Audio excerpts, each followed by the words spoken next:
All right, so transgender flight attendant Kaylee Scott, it's a dude pretending to be a girl, gaining fame after appearing in a United Airlines commercial sharing the transition story back in 2020. Now, it has been found dead, unfortunately, of suicide at the age of 25. Now, unfortunately, this is a common reoccurring trend within the trans community. In fact, according to information published on the National Library of Medicine, data indicates that 82% of transgender individuals have considered killing themselves, and unfortunately, 40% have actually attempted it, with the highest suicide among transgender youth as of 2020, which is a huge tragedy. For more on this, let's welcome in licensed physiologist, a fitness expert and women's health expert and certified elite personal trainer, Dr. Renee Exelbert. Okay, they saw this headline, it just jumped out at me, and I've been saying for years that, like, look, you're an adult, you can do whatever the heck you want. I don't care. You can add, sew on, chop off, take whatever pills you want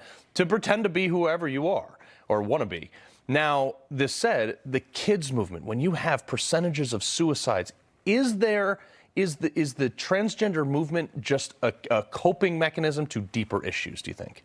I think that there's a lot that happens when somebody is struggling so much with their identity. I think there's always depression.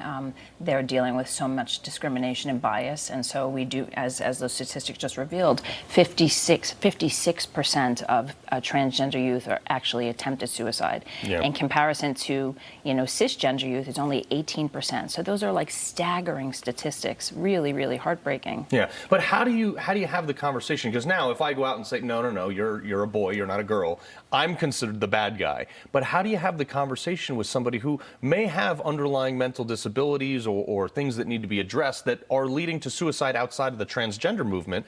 How do you have the conversation with them and say, no, you're not a girl, you're a boy, you have some other issues that we can work through? Well, I think part of anybody's transition is figuring out like what's happening with them. Are they struggling in their identity? Are they struggling with self-esteem? Is it truly a gender issue? And that's always hopefully a part of therapy. Hopefully somebody's in therapy trying to figure that stuff out. Yeah. But typically people who are trying to transition are really, really struggling. Well, what do you say to the parents of a 6-year-old who, there's this documentary out there called I Am Jazz, and it's deeply disturbing. It's about a 6-year-old who transitioned with their parents' help. What do you say to the parents? It's like, hey, maybe you should address other things before you chemically castrate your children. It's really hard because parents are, they're going through a tremendous identity process themselves. They're grieving. They have a child who no longer wants to be the child that they raised in the same capacity. And so one of the things that really is debilitating to people who are transitioning is like lack of family support, lack of social support, discrimination, religious persecution, all of these things, bias, bullying, harassment. But for parents, I think part of it is them sitting and understanding, what's happening. And when they're very young, obviously it's really, really hard. Kids are going through puberty much earlier now. As part of the hormones that are put in our food and everything, right?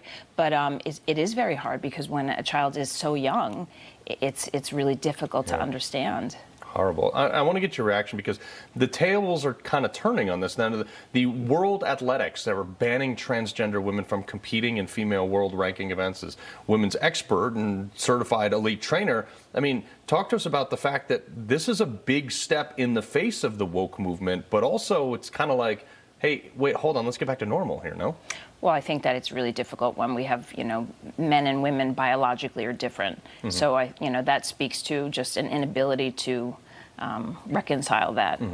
Yeah, no, it is hard.